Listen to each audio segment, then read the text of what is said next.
Effective nuclear charge तो हम लोग पढ़ लिए, ठीक।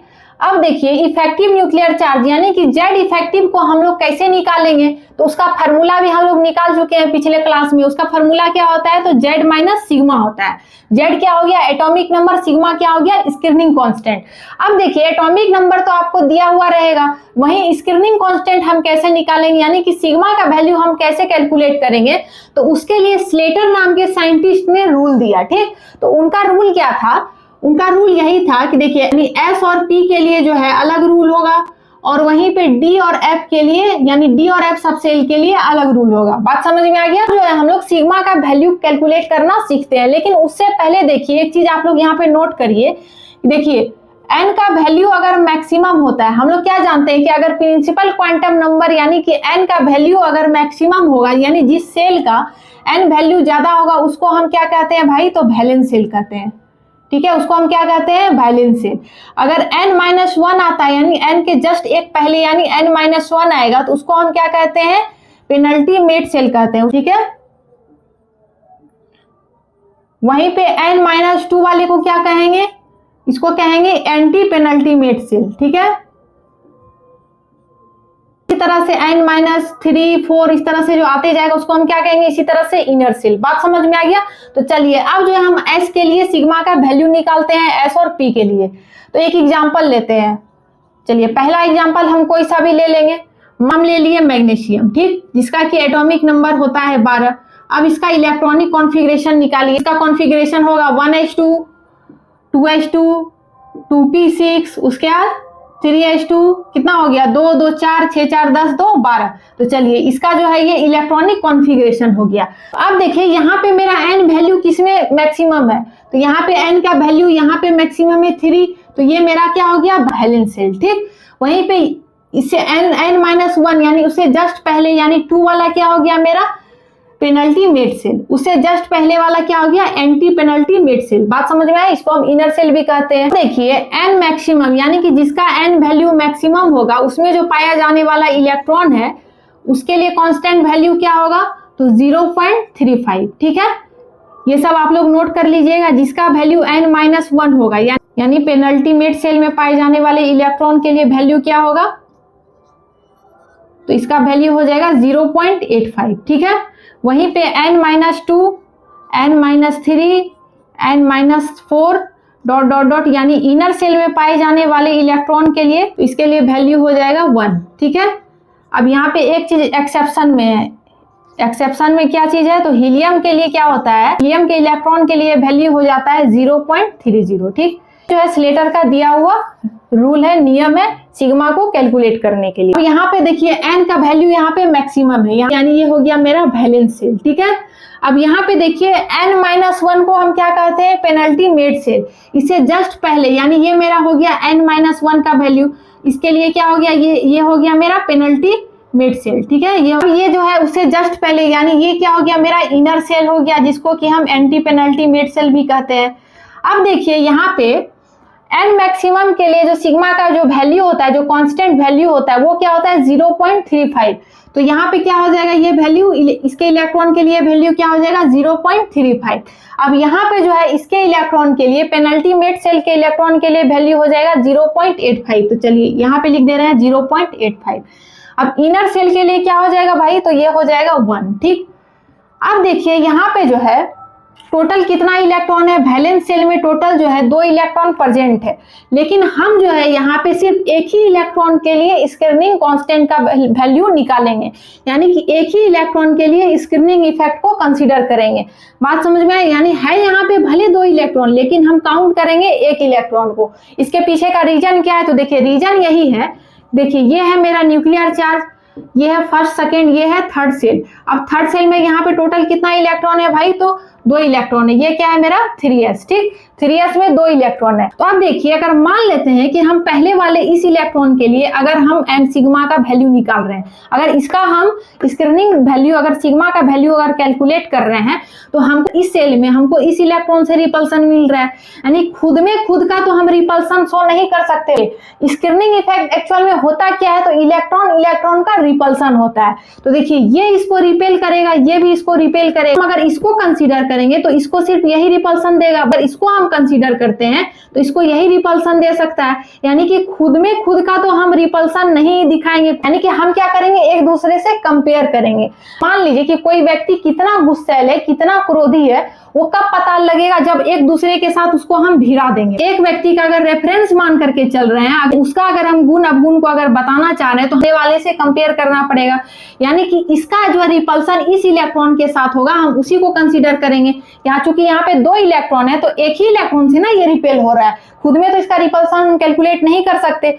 अगर हम मान लीजिए कि इसी सेल में अगर 3 इलेक्ट्रॉन होता है, ठीक है, तो अब ये 3 इलेक्ट्रॉन में हम जो है सिर्फ 2 इलेक्ट्रॉनों का ही रिपल्सन यहाँ पे कैलकुलेट करते हैं, यानी इससे लगने वाला रिपल्सन और इससे लगने वाला। इसका तो खैर हम सिग्मा वैल्यू निकाल ही रहे हैं, बात समझ में आया। या फिर अगर इसका सिग्मा वैल्यू निकालेंगे तो या इससे लगने वाला रिपल्सन कैलकुलेट करेंगे और इससे लगने वाला रिपल्सन कैलकुलेट करेंगे, ठीक है। यानी अगर एक को अगर हम रेफरेंस मान के चल रहे हैं तो ये दूसरे से ये कितना प्रभावित हो रहा है हम उसको कंसीडर करते हैं।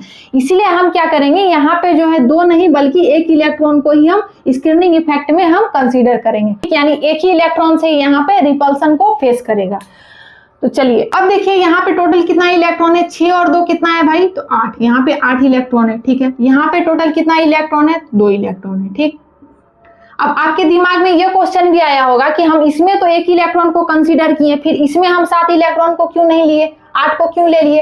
क्योंकि देखिए बीच वाला में तो सब ना स्क्रीन का काम कर रहा है भाई, ये सेकेंड सेल का है, ये है फर्स्ट सेकेंड थर्ड, तो बीच वाले में तो जितना इलेक्ट्रॉन बैठा हुआ है सब ना स्क्रीन की तरह जो है सब ना इसको रिपेल कर रहा है। और वही लास्ट वाले में अगर 2 इलेक्ट्रॉन है तो एक ही से ना ये रिपल्सन फेस करेगा, एक तो ये खुद ही है जिसका कि हम निकाल रहे हैं, बात समझ में आ गया। इसीलिए जो है अंदर वाले का हम सारा इलेक्ट्रॉन काउंट करेंगे और बाहर वाले का जो है एक को छोड़ करके, ठीक, जिसका कि हम निकाल रहे हैं। अब हम यहाँ पे सिग्मा का वैल्यू कैलकुलेट करते हैं। तो चलिए 1 इलेक्ट्रॉन के लिए कितना हो गया, तो चलिए यहाँ पे 2 इलेक्ट्रॉन के लिए कितना हो गया, यहाँ पे 2 × 1। फिर यहाँ पे 8 इलेक्ट्रॉन के लिए 8 × क्या हो गया 0.85। यहाँ पे 1 इलेक्ट्रॉन के लिए 1 × कितना हो गया 0.35, ठीक।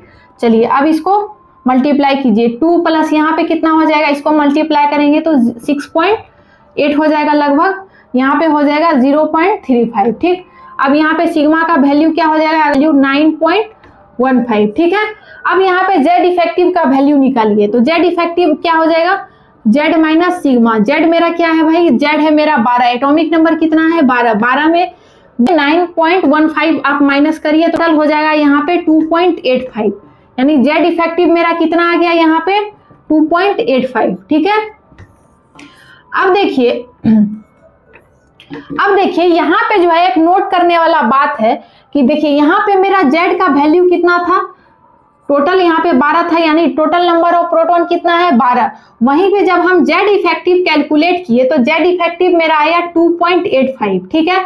अब देखिए यहाँ पे जो है जेड का वैल्यू जेड इफेक्टिव से बहुत ज्यादा है। हम पहले ही आपको बताया कि जेड जो होता है वो always greater than Z effective, यानी कि देखिए पहले जो है आउटर इलेक्ट्रॉन 12 प्रोटॉन से जो है वो अट्रैक्शन फोर्स फील कर रहा था, लेकिन जैसे ही बीच का इलेक्ट्रॉन जो है स्क्रीन के तरह एक दीवार की तरह काम किया, उसको रिपेल किया, तो अब जो है उस न्यूक्लियर फोर्स का जो अट्रैक्शन जो है घट गया। कितना घट गया, देखिए अब घट के कितना हो गया, तो 2.85 हो गया। किसके वजह से हो गया, तो ये जो है सिग्मा के वजह से हो गया, बात समझ में आया। यानी कि जेड का वैल्यू जो है बहुत ज्यादा होता है, किसके कंपेयर में, जेड इफेक्टिव के कंपेयर में, ठीक। तो चलिए अब जो हम नेक्स्ट एग्जांपल ले रहे हैं, मान लेते हैं हम क्लोरीन ले लिए, ठीक है, जिसका एटॉमिक नंबर होता है 17। अब कह रहा है कि क्लोरीन के लिए जेड इफेक्टिव निकालिए, क्लोरीन का जेड इफेक्टिव वैल्यू निकालिए, किसके लिए निकालिए, तो उसके 3p में पाए जाने वाले इलेक्ट्रॉन के निकालिए, ठीक है। तो क्लोरीन का जेड इफेक्टिव वैल्यू कैलकुलेट कीजिए किसके लिए, तो 3p में पाए जाने वाले इलेक्ट्रॉन के लिए कीजिए, ठीक है। तो चलिए अब जो है हम लोग इसका कॉन्फ़िगरेशन लिखते हैं। तो क्लोरीन का इलेक्ट्रॉनिक कॉन्फ़िगरेशन होगा भाई 1s2 2s2 2p6 3s2, उसके बाद क्या हो जाएगा 3p5, 2 2 4 6 4 10 2 12 और 5 कितना हो गया 17, ठीक है।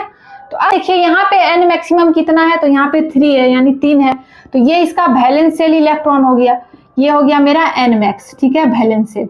अब उससे जस्ट पहले यहाँ पे 2 है, तो ये मेरा हो गया पेनल्टीमेट सेल, यानी n-1 हो गया। ये उससे जस्ट पहले है, यानी n-2 है, तो ये क्या हो गया भाई इनर सेल हो गया, ठीक है।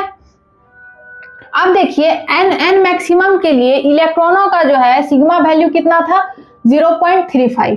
तो चलिए यहाँ पे हो गया मेरा 0.35, इसके लिए कितना हो गया, इसके लिए कितना हो गया, तो 0.85, ठीक है। इसके लिए कितना हो जाएगा, तो 1 हो जाएगा, ठीक। अब देखिए यहाँ पे टोटल आउटर सेल में कितना इलेक्ट्रॉन है, 5 और 2 कितना है, 7। लेकिन हम यहाँ पे जो है 3p के इलेक्ट्रॉन के लिए कंसीडर कर रहे हैं। तो देखिए यहाँ पे s में टोटल कितना इलेक्ट्रॉन है, 2 इलेक्ट्रॉन है। वहीं 3p में टोटल कितना इलेक्ट्रॉन है, 5 इलेक्ट्रॉन है। तो लेकिन हम यहाँ पे जो है सिर्फ 4 इलेक्ट्रॉन ही कंसीडर करेंगे, 1 इलेक्ट्रॉन हम कंसीडर नहीं करेंगे। इसके पीछे का लॉजिक अभी हम तुरंत बताए। इस इलेक्ट्रॉन का आप शिल्डिंग इफेक्ट यानी कि जिसका आप स्क्रीनिंग इफेक्ट निकाल रहे हैं, खुद से खुद का लगने वाला रिपल्सन आप काउंट नहीं कर सकते। बात समझ में आई? यानी 3p में पाए जाने वाले अगर 1 इलेक्ट्रॉन के लिए हम लोग शिल्डिंग इफेक्ट निकाल रहे हैं तो उसका जो है हम लोग वहां खुद से लगने वाला रिपल्सन को हम लोग कंसीडर नहीं करेंगे, बाकी अदर से लगने वाला रिपल्सन को हम लोग कंसीडर करेंगे। तो अगर 1 इलेक्ट्रॉन के लिए निकाल रहे हैं, उसके अलावा कितना इलेक्ट्रॉन यहाँ पे बच रहा है भाई, 4 इलेक्ट्रॉन बच रहा है। इसलिए हम 4 इलेक्ट्रॉन को कंसीडर किए, 5वें को नहीं किए। बात समझ में आ गया? तो 2 और 4 के कितना हो गया, यहाँ पे 6, यहाँ टोटल 6 इलेक्ट्रॉन है। फिर यहाँ पे देखिए 6 और 2 कितना, यहाँ पे 8 इलेक्ट्रॉन है, यहाँ पे टोटल 2 इलेक्ट्रॉन। तो यहाँ पे देखिए इनर वाले के लिए हम लोग सारे इलेक्ट्रॉन का स्क्रीनिंग इफेक्ट कंसीडर करेंगे, ठीक है। तो चलिए अब जो है इसका सिग्मा वैल्यू हम कैलकुलेट करते हैं। तो यहाँ 2 इलेक्ट्रॉन है, 2 × 1, यहाँ पे 8 इलेक्ट्रॉन है तो 8 × 0.85, यहाँ पे टोटल 6 इलेक्ट्रॉन है तो 6 × कितना हो जाएगा, 0.35, ठीक है। चलिए 2 × 1 2 हो गया, यहाँ पे करने के बाद कितना हो जाएगा, लगभग 6.8 हो जाएगा। यहाँ पे इसको गुना करेंगे तो 2.1 होगा, 2.1 हो जाएगा। अब इसको ऐड कर दीजिए, तो ऐड करने के बाद टोटल कितना हो जाएगा, लगभग हो जाएगा यहाँ पे 10.9 हो जाएगा, ठीक। अब यहाँ पे Z इफेक्टिव कैलकुलेट कीजिए। तो Z इफेक्टिव का वैल्यू क्या होता है, Z माइनस सिग्मा होता है। तो Z कितना है मेरा भाई, तो Z है मेरा 17 और सिग्मा कितना है 10.9, टोटल कितना हो जाएगा 6.1। यानी Z इफेक्टिव का वैल्यू जो है यहाँ पे 6.1 आ रहा है। अब देखिए यहाँ पे मेरा Z का वैल्यू कितना था भाई, 17 था, वहीं पे Z इफेक्टिव कितना आ रहा है, तो 6.1 आ रहा है। अब देखिए Z is always greater than Z effective, ये आप लोग को बताया कि अब देखिए यहाँ पे टोटल 17 प्रोटॉन से जो है आउटर सेल का इलेक्ट्रॉन अट्रैक्शन फोर्स फील कर रहा था। वहीं पे अब जो है शिल्डिंग इफेक्ट के वजह से इसमें कितना कमी आ गया, देखिए अब ये घट करके हो गया 6.1। बात समझ में आया? यानी कि न्यूक्लियर चार्ज में अब कितना कमी हो गया, तो देखिए 17 माइनस यानी लगभग जो है 10.9 का कमी आ गया। किसके वजह से, तो स्क्रीनिंग इफेक्ट के वजह से। स्क्रीनिंग इफेक्ट का वैल्यू कितना है, तो 10.9, यानी इतना वैल्यू जो है वो घट गया। किसके वजह से घटा, तो स्क्रीनिंग इफेक्ट के वजह से घटा। बात समझ में आया? इसलिए घट करके कितना हो गया Z इफेक्टिव, 6.1 हो गया, ठीक। तो चलिए उम्मीद करते हैं कि आपको ये कॉन्सेप्ट समझ में आ गया होगा। अब जो है हम लोग नेक्स्ट क्लास में D और F सब सेल के लिए Z इफेक्टिव का वैल्यू निकाल करके दिखाएंगे, ठीक है। तो फिर मिलते हैं हम लोग नेक्स्ट क्लास में, ठीक।